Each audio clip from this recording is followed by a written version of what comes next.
Okay, the first recipe we'll be making is a slow cooker German lentil and sausage soup.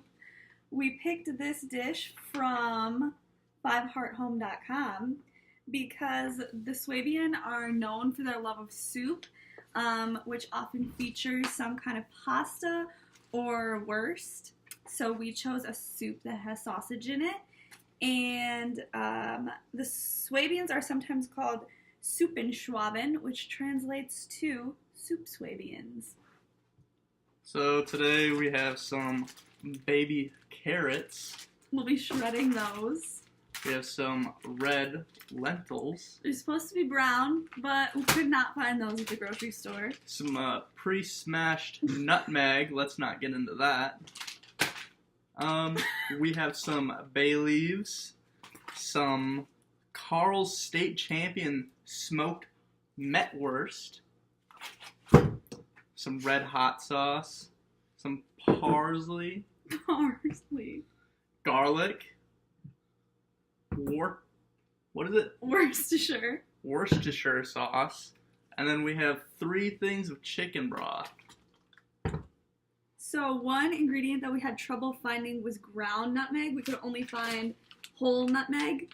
So we used our own method. We placed it in a bag, put it on the ground, and I stomped on it.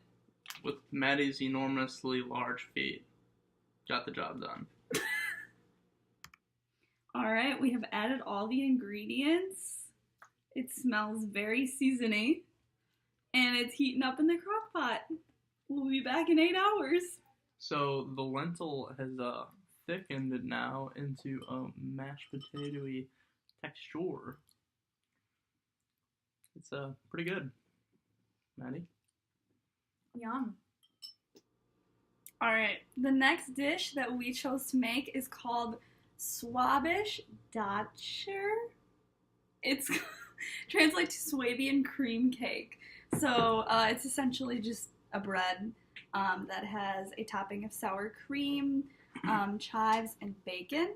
So we chose this because Swabians are sometimes known as wet eaters, which means just basically like they like their sauces. They like to dip bread with every meal. So we chose this so that they had some bread to dunk into their soup that we previously made. So the ingredients we have is wheat flour. We have 2 packets of this. We have 2% milk. We have yeast, an egg, some butter, sour cream, and that is it. And some beer to wash it down. Prost. We found the recipe for the cream cake on GermanCulture.com, and one struggle that we're having with it is that the whole recipe is in grams rather than like tablespoons, teaspoons, cups. So we're doing some conversions. This is the only cup you need. Now I'm kneading the dough. It's looking good. Here's our finished bread product. We've cut some slices and we're going to give it a try.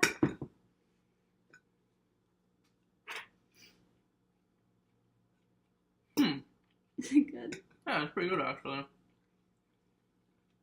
It's very creamy and kind of like bacony.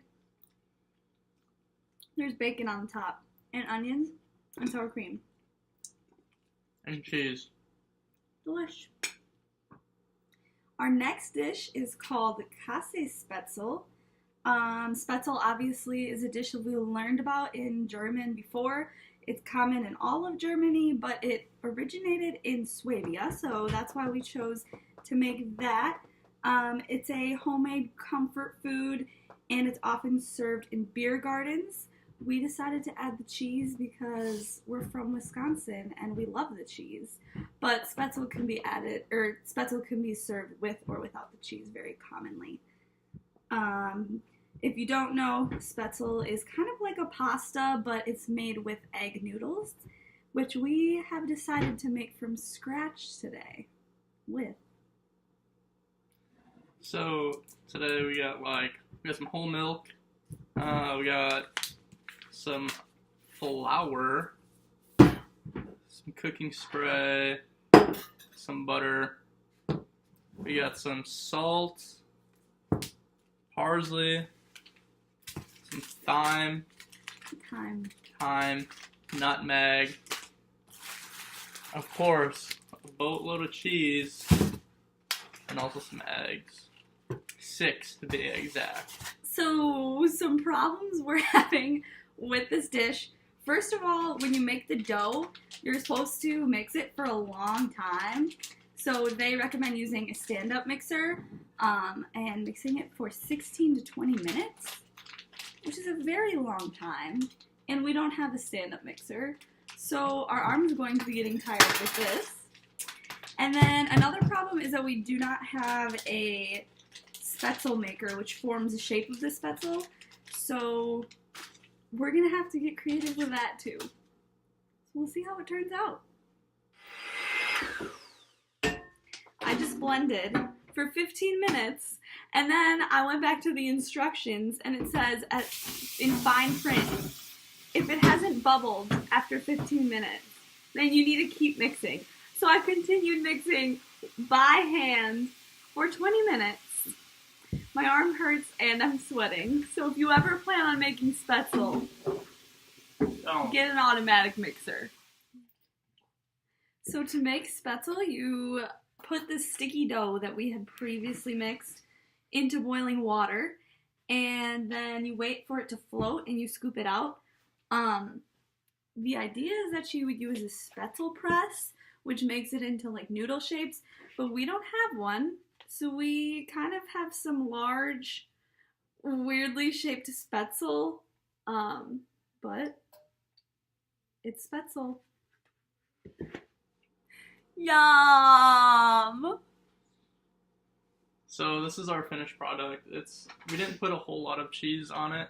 It does have a lot of like herby type taste to it. Yeah, flavors to it, which isn't bad, but it doesn't go the best with the cheese unless you had like a ton of cheese. And I'm not gonna waste $30 of cheese on a spetzel.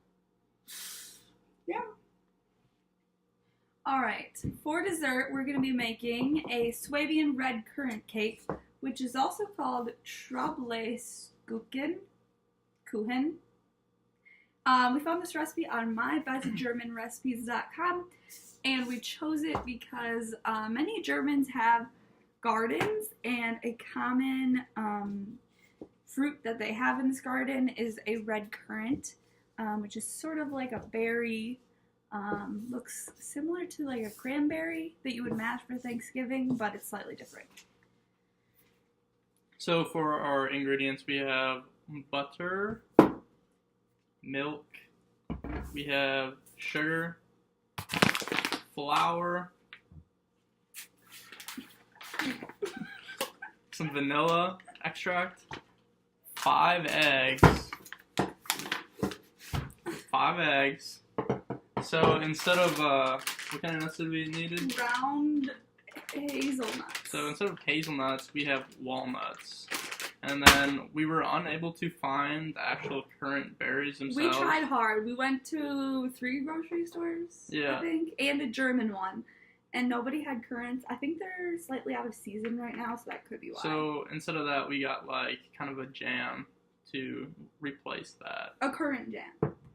So this is the final product. We'll try it and we'll bring the rest for you guys in class. Mm-hmm.